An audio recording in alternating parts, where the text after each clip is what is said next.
বড় মুসিবতে আছি আল্লাহর কাছে একটু দরখাস্ত করেন আল্লাহ যেন বিচারের কাজটা শুরু করিয়া দেয়।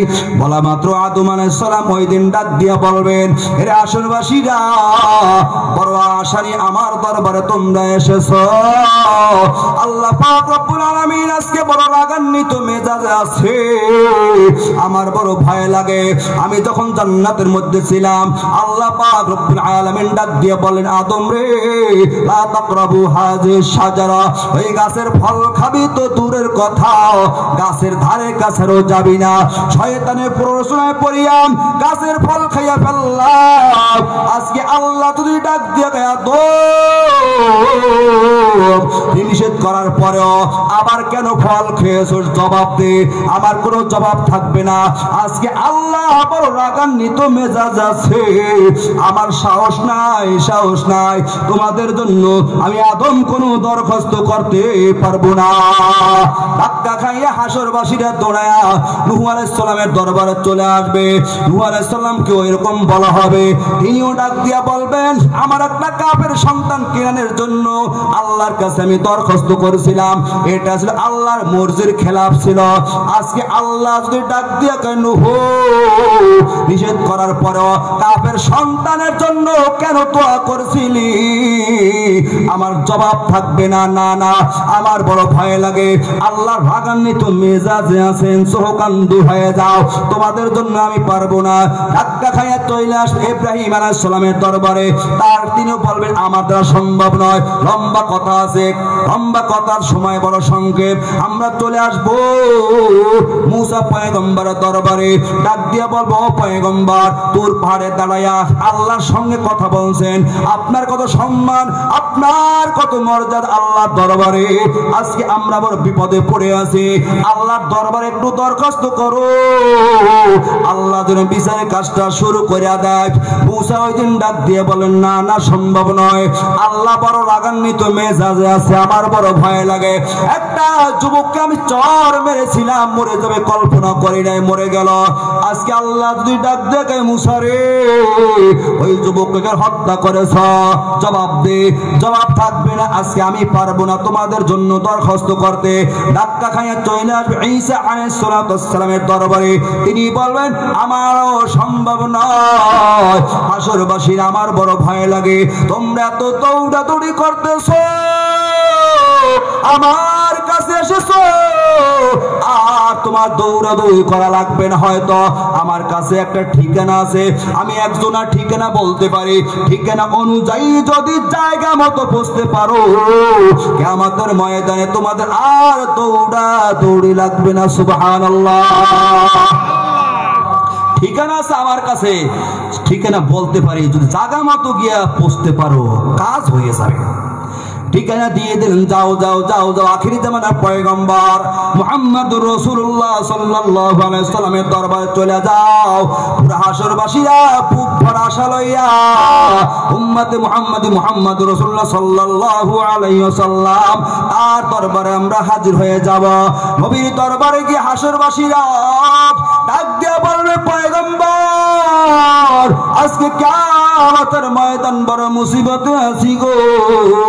আব্বার কাছে গেলাম, ধাক্কা খাইলাম, নূহুর কাছে গেলাম, ধাক্কা খাইলাম, ইব্রাহিমের কাছে গেলাম, ধাক্কা খাইলাম, মুসার কাছে গেলাম, ধাক্কা খাইলাম, ঈসার কাছে গেলাম, ধাক্কা খাইলাম, শেষ পর্যায়ে আপনার কাছে আসছি, আর ধাক্কা খাইতে চাই না, বড় বিপদে পড়ে আছি। ও পয়গম্বর, আল্লাহর কাছে একটু দরখাস্ত করেন, আল্লাহ যেন বিচারের কাজটা শুরু কইরা দেয়, এত কষ্ট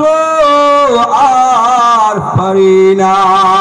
পয়গম্বর ডাক দিয়া বলবেন, ইন্নী লাহা।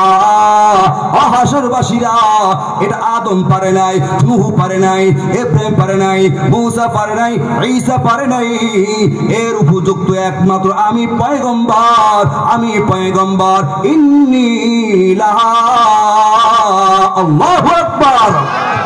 আমি উপযুক্ত শুধু আমি পারবো। পয়গম্বর আরবি বলেন কাল কিয়ামতের ময়দানে আমার হাতে একটা প্রশংসার ঝান্ডা থাকবে, এই প্রশংসার পতাকার নাম লাওয়াউল হামদ। পয়গম্বর হাতে প্রশংসার পতাকাটা পত পত পত উঠতে থাকবে। পয়গম্বর পতাকা নিয়ে সামনে সামনে কিয়ামতের ময়দানে চলবেন। পুরো হাসরবাসীরা আমরা পিছনে পিছনে চলতে চলতে চলতে চলতে পয়গম্বর আল্লাহর একটা বাড়ি আছে, বুখারী শরীফের মধ্যে আসছে আল্লাহর বাড়ি আছে, আল্লাহর বাড়ির একটা গেট ও আছে। পয়গম্বর গিয়া আল্লাহর বাড়ির গেটের সামনে দাঁড়াইয়া যাবে, আমরা থাকবো পয়গম্বরের পিছনে। গেটের সামনে দাঁড়াইয়া পয়গম্বর আল্লাহকে ডাক দেবেন, আল্লাহ ভিতরে, আল্লাহ পাক সিংহাসনে থাকবেন। আল্লাহু আকবার। আল্লাহ তার সিংহাসনের ভিতরে বসা থাকবেন। কেমন কুদরতি সিংহাসন, আল্লাহ কেমন দেখাবে আল্লাহ ভালো জানেন। আমরা ওই দিন ইনশাআল্লাহ দেখতে পারবো। পয়গম্বর দরজায় দাঁড়াইয়া, গেট তালা লাগানো। পয়গম্বর ডাক দিয়া বলবেন, ফাস্তাযিনু আলা রাব্বি ফি দারিহি, ও আল্লাহ তোমার গোলাম মুহাম্মদ তোমার বাড়ির গেটের সামনে দাঁড়ানো, ভিতরে ঢুকবার অর্ডার চাই। পয়গম্বর যখন এই কথাগুলো বলবেন, আল্লাহ পাক অর্ডার দিয়ে দেন গেটটা খুলে দেওয়ার জন্য। গেটটা খোলা হবে, পয়গম্বর ভিতরে ঢুকবেন। আল্লাহর পাশে মাকামে মাহমুদ হাজির করা আছে। আল্লাহ পাক তখন বলবেন, বন্ধু এখানে বসো। নবী আমার বসবেন না, আল্লাহ দুইবার বলবেন, বন্ধু এখানে বসো, তোমার আসন। পয়গম্বর বসবেন না, আল্লাহ তৃতীয় নাম্বারে বলবেন, বন্ধু বসো। পয়গম্বর বসবেন না, আল্লাহর কথার সম্মান রক্ষার্থে পয়গম্বর ওই দিন তার হাত ডান হাতটা এরকম সিংহাসনের উপর রাখবেন, ওই মাকামে মাহমুদের উপরে রাখবেন। আল্লাহ পাক ডাক দিয়ে বলবেন, বন্ধু কেন বসো না? বসলে সমস্যা কোথায়, কেন বসো না? ওই দিন নবী আমার ডাক দিয়ে বলবেন, আল্লাহ উম্মত দাঁড়ানো। আদমের কাছে গেল ধাক্কা খাইল, নূহুর কাছে ধাক্কা খাইল, ইব্রাহিমের কাছে গেল ধাক্কা খাইল, ফয়সালা পায় না। আদমের কাছে গেল, নূহুর কাছে গেল, ইব্রাহিমের কাছে গেল, মুসার কাছে গেল, ঈসার কাছে গেল, ফয়সালা পায় না। শেষ পর্যন্ত আমার কাছে আসে ফয়সালার জন্য।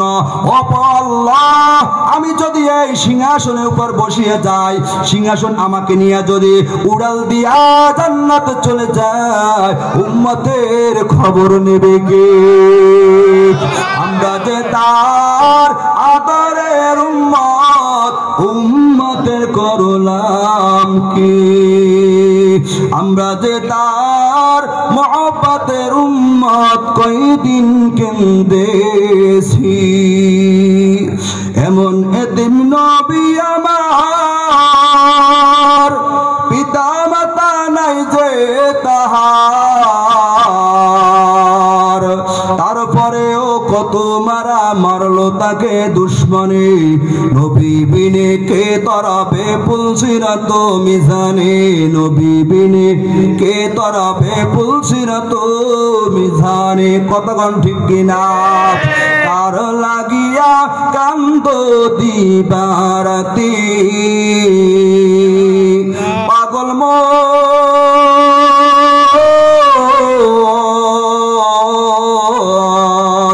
কারো পিছনে ছুটুছো দিবারাতি।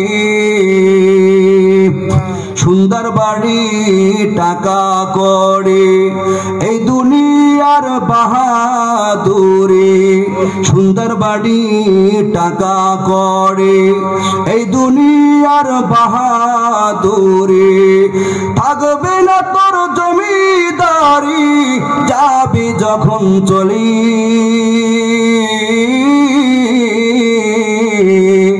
কার লাগিয়া কান্দ দিবারাতি, পাগল মোর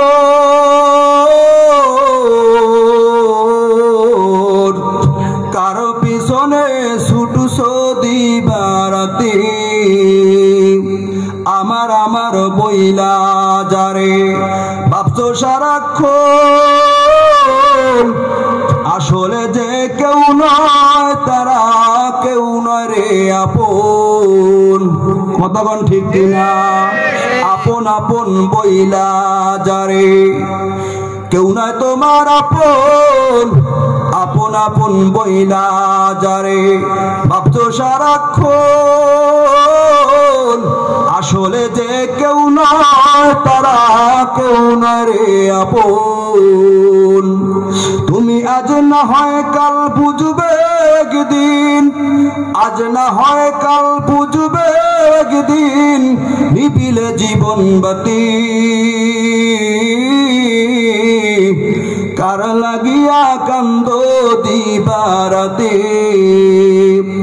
ভেবে দেখো কেউ হবে না তোমার, ভেবে দেখো কেউ হবে না তোমার, কবর দেশের সাথী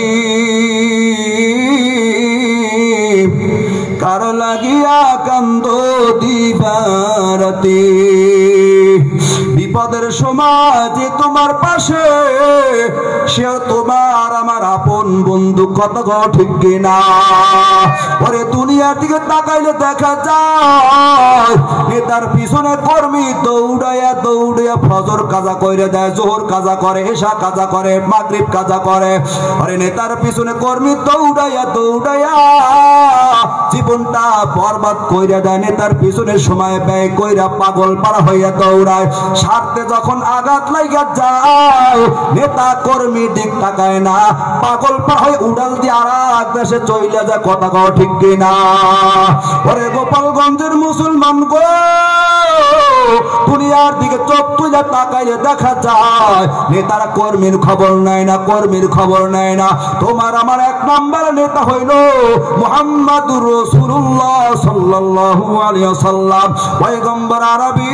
উম্মতকে ভুলবেন না, উম্মতকে ভুলবেন না। যত মুসিবত, যত মুসিবত পয়গম্বর সহ্য কইরা নিয়া উম্মতকে ভুলবেন না। উম্মতের চিন্তায় পয়গম্বর বড় পেরেশান, পয়গম্বর বড় পেরেশান। আল্লাহ পাক রব্বুল আলামিন সব নবী রাসূলদেরকে একটা স্পেশাল দোয়া দিয়েছেন, এমন স্পেশাল একটা দোয়া, দোয়াটা করা মাত্র ডাইরেক্ট আসমানে কবুল হয়ে যায়। প্রত্যেক পয়গম্বর দুনিয়ার মধ্যে যখন বিপদে পড়েছে স্পেশাল দোয়াটা কইরা দুনিয়া শেষ কইরা ফেলাইছে।